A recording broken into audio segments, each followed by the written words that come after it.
I have 12 books. This video is just the highlights. I know I said that I wasn't ranking these books, but if I were, this book might be at the top. This was the cozy fantasy of my dreams. But this one, oh my goodness, this could also be my favorite out of the bunch. And it is so underrated for how good it is. It is crazy. What is the world of readers doing right now? I do not get it. Like, it doesn't make sense, but it also makes sense.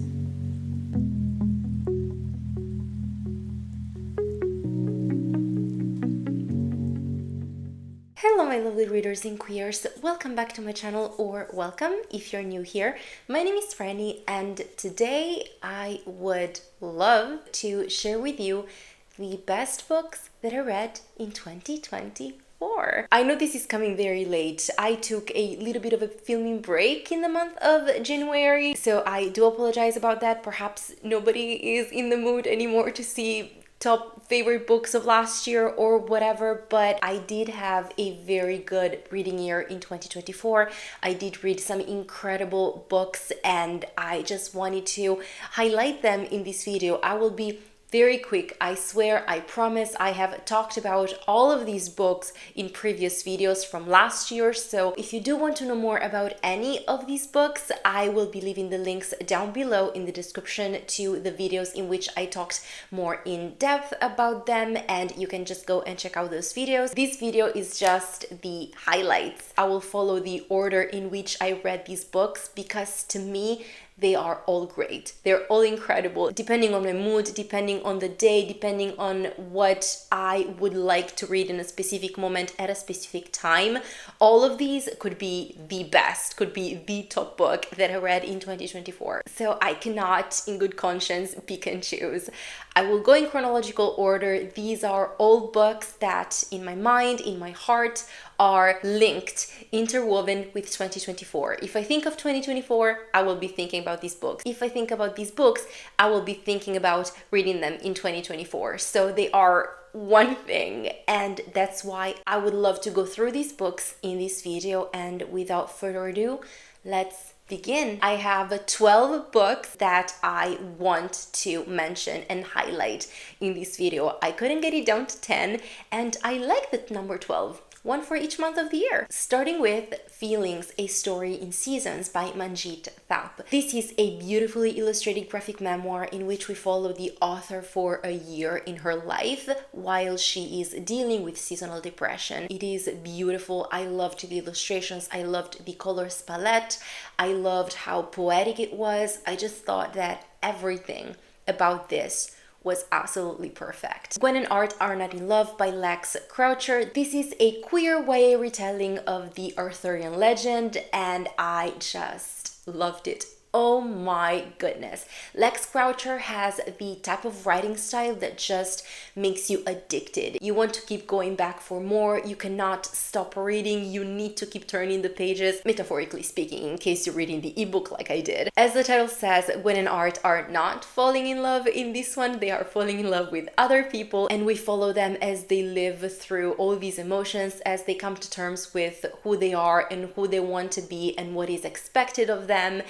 And the teenage drama was just on point, perfect, chef's kiss. I talked about this in a video in which I also discussed about retellings, so if you want to know more, you can go and watch that video and tell me what is a good retelling for you. I would love to know. Murder Crossed Her Mind by Stephen Spotswood. This is the fourth book in the Pentecost and Parker series. This is a queer noir historical fiction mystery series. I absolutely adore it. The way it is written, it makes you feel like you're reading a historical fiction novel set in the 1940s in New York. It just has that vibe. This series is so underrated. With the exception of book 2, every installment in the series is better than the previous one, and there's a fifth coming out in 2025, and I am so excited. If you want to read this series, I absolutely recommend the audiobooks narrated by Kirsten Potter. She's so good.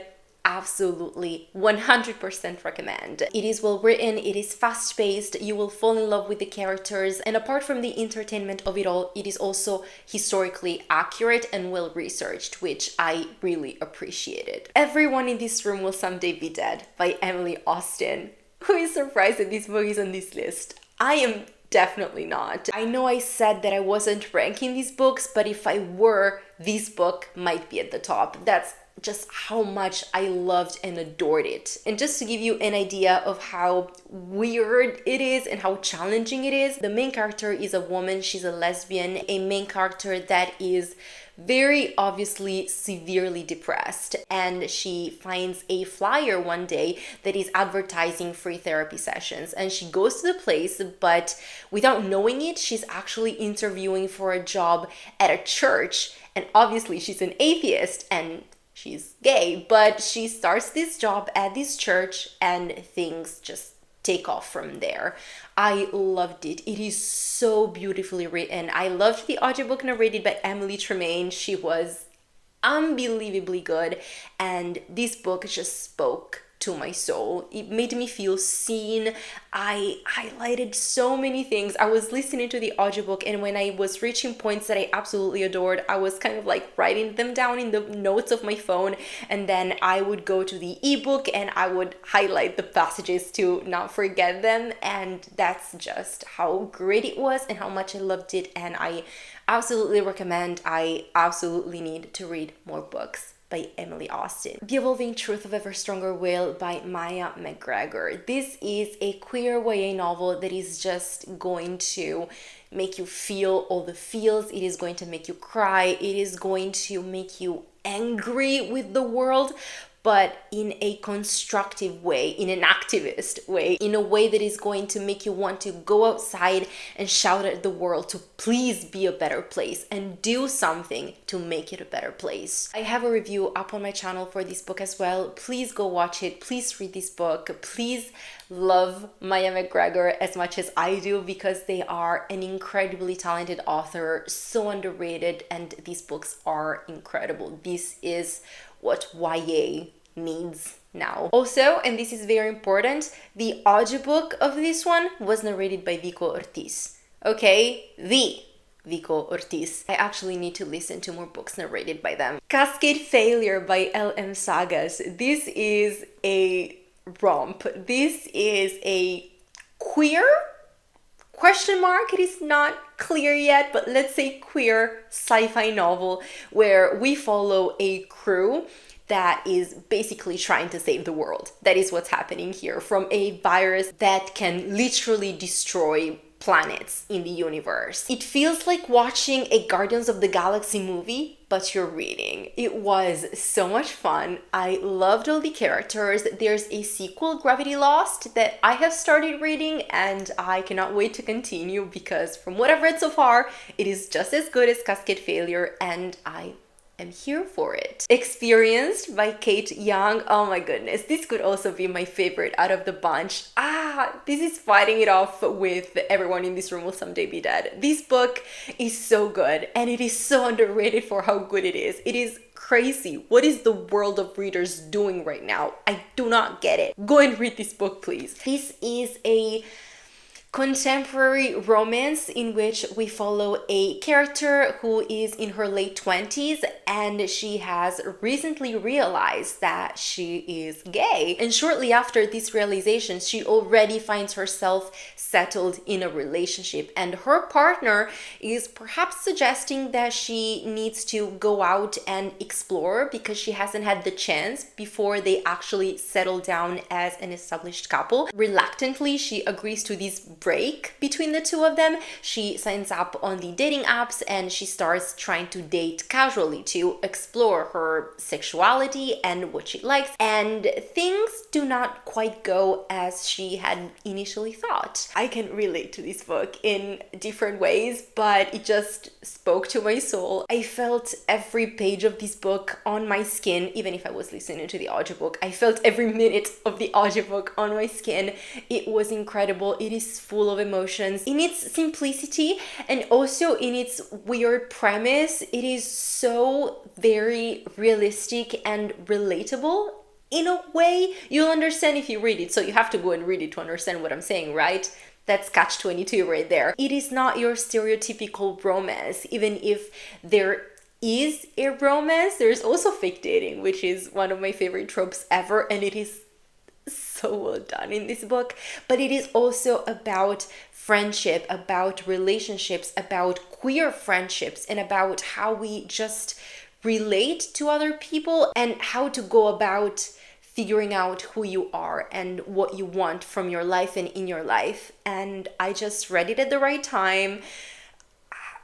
I just recommend it with my whole heart. The Vacationers by Emma Straub or Straub. I'm not quite sure. Anyways, this is a bit of a weird one because nothing really happens in this book. We follow a family, mom, dad, two kids. The daughter was in her teenage years, if I'm not mistaken. The other kid is in his early 20s or something like that. And we just follow this family on vacation. We get to know them. We get to see how each and every one of them is screwed up and currently unhappy. The husband and wife are going through a tough time. The teenage daughter is also dealing with her things. The other kid is, well, I say kid, he's an adult. The other kid has money problems. Like, there's a lot of shit going on, and we just follow them dealing with this shit in their own way. Like, not really dealing with it, but kind of dealing with it. It is quite hard to explain. It is just vibes, perhaps. I don't know. Perhaps it's because the audiobook was narrated by Kristen C. But I ended up enjoying it so much. Despite things not really happening, it had a pace and it kept me interested in reading and seeing what these characters were gonna think next and how they were going to get out of these situations. And that's hard to do, you know, if you don't really have a plot, to keep a reader so sucked in the story. That's good writing right there. And there was a sentence at the ending in the very last chapter, I will put it on the screen because it's not really a spoiler, that just hit me. It was just in the right spot and it was said at the right time, in the right moment, and it had the effect that it was supposed to have. I don't know if anything of what I'm saying is making sense, but I feel like what's happening now with me fits the vibe of this book. Like, it doesn't make sense, but it also makes sense. The Wedding People by Alison Espach. This was narrated by Helen Laser and it was an incredible audiobook to listen to. It felt like entering a store or a place that has a waiting room and you meet this random person that just starts talking to you and you get to know them and everything about their life. And that is exactly the feeling that this book gave me. We're following our main character that is in her mid-40s, if I'm not mistaken. She is going through divorce, or she just went through divorce, and she is depressed. The book literally starts with her going to a hotel to stay there for a weekend, and during that weekend she will kill herself. When she gets to this hotel, she bumps into the bride on the elevator ride to her room, and they start talking, and she just comes out and say to the bride that that's her plan, that she plans on killing herself. But the thing is that the hotel is fully booked with people that are going to attend this wedding. The hotel is where the wedding will take place that weekend. And so the bride cannot allow this woman to kill herself and ruin her wedding, because that should be the best day of her life. And for that reason, she involves this woman in her wedding. She tries to keep her busy so she won't have the time or the chance to kill herself. And our main character kind of goes along with it. And as she gets to know the bride, as she talks to all these people that are attending the wedding, as she is involved in this important day in this woman's life, she starts this journey of her own, trying to understand what went wrong in her life and why she is in this situation currently and what she wants from the future, if there is going to be a future for her. And this main character just talks and relates all these conversations that she has with other people as a continuous stream of consciousness, and it was so good, so well done. You care for these characters so much, and I absolutely loved it, and it could not be on this list. I loved it so much. Can't Spell Treason Without T by Rebecca Thorne. This book was incredible. This was the cozy fantasy of my dreams, okay? This is the cozy fantasy done right, because it was extremely cozy. We follow these two main characters, these two women. One is a very powerful mage and the other one is a guard who had sworn her life to protect the queen, but then something happens and she starts questioning the purpose of protecting this queen and giving her life for this person that perhaps does not deserve it. So she decides to run away with the mage. They go to this very small town pretending to be other people so that they can escape their past, and they settle there and they open a tea shop slash bookstore. And as they settle down and as they get to know the village people, well, let's just say that their past slowly starts catching up to them and adventure ensues. And so we do have a very cozy feeling to it, but at the same time we do have fantasy, we do have dragons, we do have magical creatures, a mage that uses her magic, we do have fighting, we do have queer representation and making coffee and tea and decorating this bookstore with plants. So it was a perfect blend, a perfect balance of cozy and fantasy, and I loved it so much. This is the first book in a series. The second book is out, the third one is coming out in 2025. There's already a fourth one that is going to come out in the future, so I definitely need to go and read the other books in this series as soon as I possibly can. The audiobook is narrated by Jessica Threet. She was incredible. I just loved her. So please, if you want to read this book, consider listening to the audiobooks. And I say that as someone who usually does not listen to audiobooks when it comes to fantasies and sci-fis and all that stuff. But this one, perhaps it's the cozy component of it, I do not know, but it really worked as an audiobook and I absolutely recommend it. Please just try it, okay? Legends and Letters Who, you know? This is the book to go to. The Nightmare Before Christmas by Sarah Rush. I have talked about this book so many times during my Vlogmas videos, so I should be quiet now, but I'm just gonna say that this book is a very hot, very steamy, very bantery romance book in which we follow the Christmas prince, Cole, falling in love with the Halloween prince, Hex, and their love story was, you know, it was so good. It was so good. You're gonna need a cold shower. The audiobook, you know, the audiobook did it. The audiobook was fantastic. Ellis Evans really delivered. You know, he was really, really good. I think Lexi at Newly Nova said it best, so I will leave her video linked in the description down below, because when she talked about this book, it's like she read my mind and she expressed it much better than I possibly could ever do, because she's great. But this book tries to do world building but does not take itself seriously. So, you know, the world building is there, but it doesn't make sense, and the book knows, you know, that the world building doesn't really make sense. You're there for the vibe, you're there for the romance, you're there for these two just tearing their clothes off, honestly. And it did that well. I listened to 9 hours of audiobook in less than 3 days during the week.